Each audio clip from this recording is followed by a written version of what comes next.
Hi, everybody. I know it's late. It's 13 now minutes before midnight here on the West Coast. So those of you in Europe are going, hey, it's not late at all. um, and those of you that are on the East Coast are hopefully sound asleep, enjoying good rest. Um, I want to first preface this by saying I'm actually in a really good place tonight. But as I was laying in my bed thinking about my dad, and I love him and I miss him, of course. And grieving is a process. Anybody that's ever been through it knows.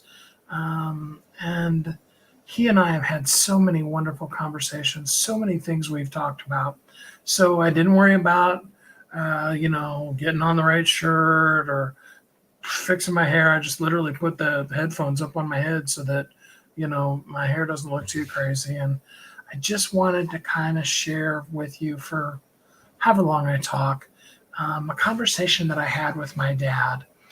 Um, I want you to keep this phrase in your head.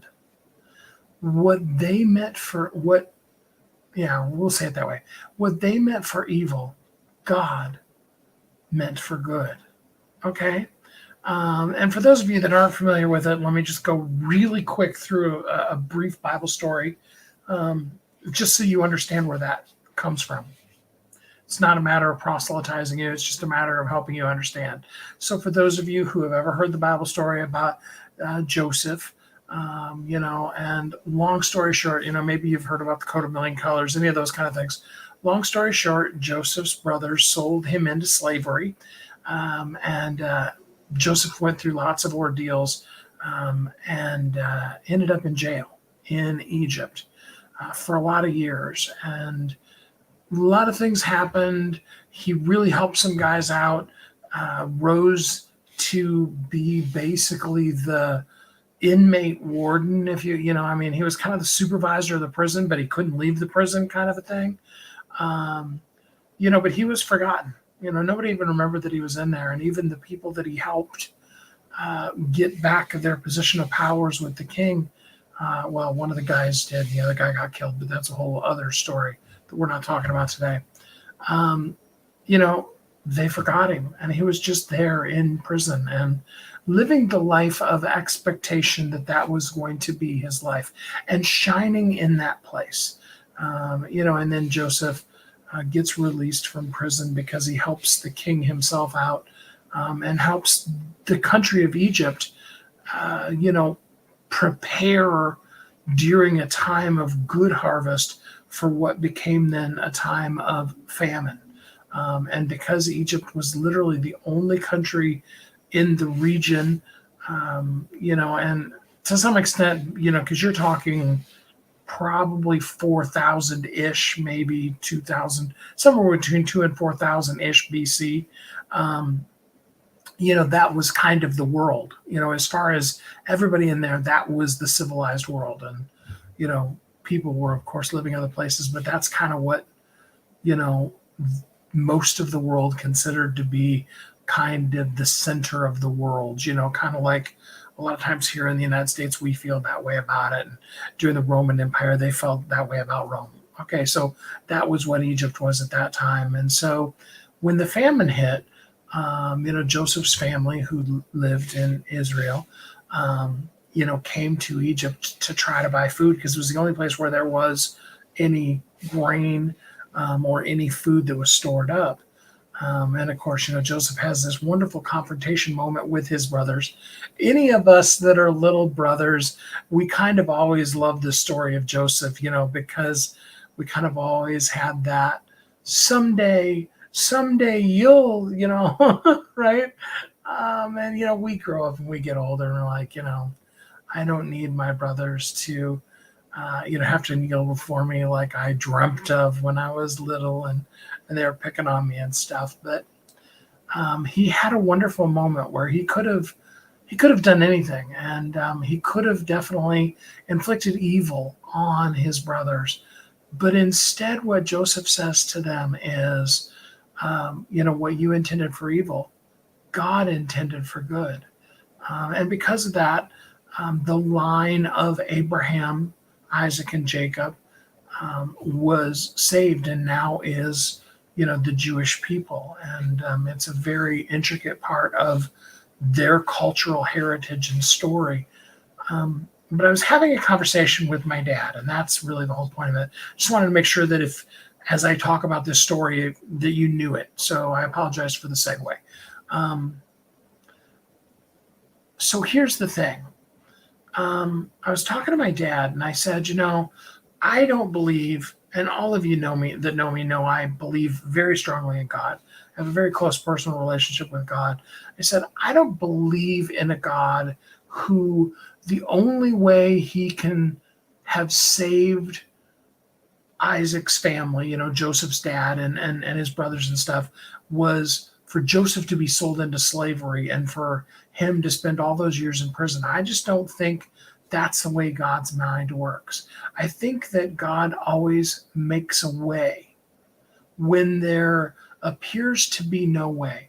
I think he is constantly working together for our good to take the stupid stuff that we do and that others do to us and turn that into something that is miraculously, marvelously gold. I was expressing this to my dad. My dad's a pastor, was his whole entire life. It still seems unreal. And although he retired almost a year ago, he's just a minister. It's the heart and soul and core of who he is. He's actually writing a book to help people learn how to really do Bible study. So that's what he was working on. And I'm hoping to actually finish it off for him. Sorry, total segue. Like you said, I'm going through some stuff, so just bear with me. Thanks for being here. We're listening to it on the replay because, like I said, I know it's late at night. And thanks for not judging me for the fact that I'm just sitting here in the dark. I didn't turn on my light. Yeah, there's a light right there, and I could have turned it on. I didn't, do anything. I just wanted to come in and share where my brain was with you. And I was talking to my dad about this, and I said, I think God had a more perfect plan, and God could have taken Joseph from the dreamer that he was, because his brothers really hated him because he had big dreams as a child, and I understand what that one's like because I too was a real dreamer, a highly creative, even as a child, and I know that it drove my brothers crazy, and I know that part of being a younger child is that typically, not always, but typically your parents are better at being parents than they were, especially with the oldest one. Having been a parent, I know that you learn some things and you understand some things. And, quite frankly, if for some reason I had a whole nother family that I started now, no, I'm not dating anybody. I don't have anyone that's a possibility for right now in my life, but it wouldn't be out of the realm of thought for me. In fact, I would love it. And there are so many things that I just would want to love on them that I didn't understand when I was a parent at 19, that I thought were so important that just aren't. And sorry, I went totally off on a rabbit trail on you again. But I was saying to my dad, I said, I think God could have taken Joseph straight from that head in the clouds dreamer that he was to the second in command of Egypt, answerable only to the king, as a straight line, with that God had a plan in his perfect plan without Joseph's arrogance and his brother's anger, that could have taken him straight from there to Egypt. And my dad and I were talking about that. And then my dad blew my mind. And I loved these kind of conversations he and I had. They're all so special to me. I miss the times when we lived close enough that him and I could just hop in the car and just drive and solve all the problems of the world in a drive, and he and I worked together in an office building during the first time. My parents, I was a single parent for almost 5 years of 5 kids. And towards the end of that, my parents actually came and I bought a house and we put it together so that my parents could live there and take care of the kids. And my dad and I worked at the same place in downtown. And so we drove together and then rode the train into downtown Portland where we worked for about a year or a little more than that, maybe, together, and had some great conversations about things. And so this, even though this particular one was just last year, I was on the phone, it was just another one of those. And my dad blew my mind because he said to me, he said, what if God's perfect plan was for Joseph to not have gone to Egypt at all? And I just had to stop and think about it because my brain had limited how amazing God could be. And I know this is very religious-y, and you have to keep in mind I'm going through a lot of stuff, and my dad was a pastor. So when I'm talking about my dad, we're probably going to talk about God in the Bible, and it's okay if that turns you off and you don't want to listen to it. I'm just being me. Thanks for loving me, for those of you that do. I appreciate you. You're amazing. Yeah, you know who I'm talking to. So he said to me, he said, what if God's perfect plan actually wasn't for Joseph to go to Egypt at all, but that Israel, the children of Israel, his dad, whose name was Israel, Jacob changed his name to Israel.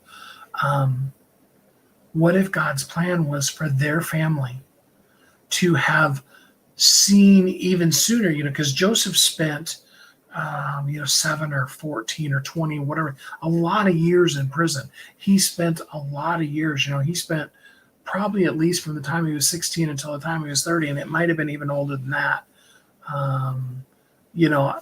Somebody, if they're a Bible scholar and you want to comment, he was this old when he got sold into slavery and this old when he became, the second in command in Egypt. I don't know that statistic right off the top of my head. But imagine if they would have, as a family, a very large family, had been planning during all of those years, all of those 16, 20, 40 years, whatever it was, for the fact that there was a famine that was coming that was going to rock the whole world. And what if from that, this is so amazing. I couldn't believe my dad when he said this. And I had to stop and think to even really take it in and understand and to up-level myself from it. What if God's real perfect plan was that he could give that dream to Joseph early on as the dreamer that he was, and the family over the course of all those decades could have been preparing for it, and Israel could have been, instead of Egypt, because that was, and I was watching a documentary the other day, and the guy did a pretty good job of, at least, and I'm not an archaeologist, so I don't know, but he did a pretty good job of defending the fact that he thinks that, the story of Joseph does have historical boundaries in Egypt, and that part of the reason why, the story of Moses doesn't totally fit in as well as what they think it is, because Joseph is, as much as a couple of thousand years earlier. So you're talking about the early kingdom of Egypt. They had the early, middle, and late kingdom of Egypt, for those of you that are history buffs. And had this one event happened in Israel, in the land that the children of Israel lived in, then, because by the time that, Joseph has risen to power, his brothers have families and they have children of their own, but what if that would have become the central hub place? What if in God's perfect plan that we as humans always mess up, right? God makes plans, and then we go about like a small child, knocking over the blocks, destroying God's wonderful, perfect plan. But think about it. What if Israel could have, from that moment, and you're talking like I said, 2 to 4,000 BC, have established as the central hub country in the world way back then. How amazing is that? How incredible is it that my dad had the kind of mind to be able to see an even further, deeper possibility of God that, and we as humans totally fuck it up all the time. And I know some of you don't like it when I swear, but I just don't know how else to put some of that stuff. And I was just blown away. I love my dad so much. I miss him. There isn't a day that goes by that I don't just want to pick up the phone and tell him. And I pray to him and I talk to him and I believe that even in heaven he hears me. And I tell Jesus to give him hugs.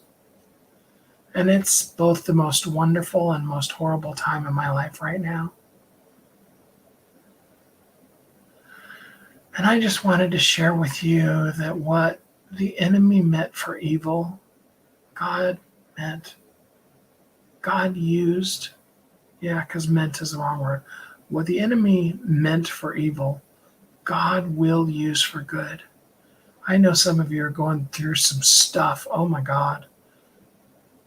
I feel whiny when I'm sitting here talking about the pain that I'm dealing with when I know the stuff you're going through. But I want to encourage you, and me too. What the enemy meant for evil, God meant for good. God used, I keep saying that the wrong way. What the enemy meant for evil, God used for good. There is a perfect plan. I wish we could all just make all the right decisions every single time, and that every person that's in our lives weren't the jerks that a lot of them can be, and didn't give us the scars and the hurts that we have. When those happen, God will turn that trash into treasure.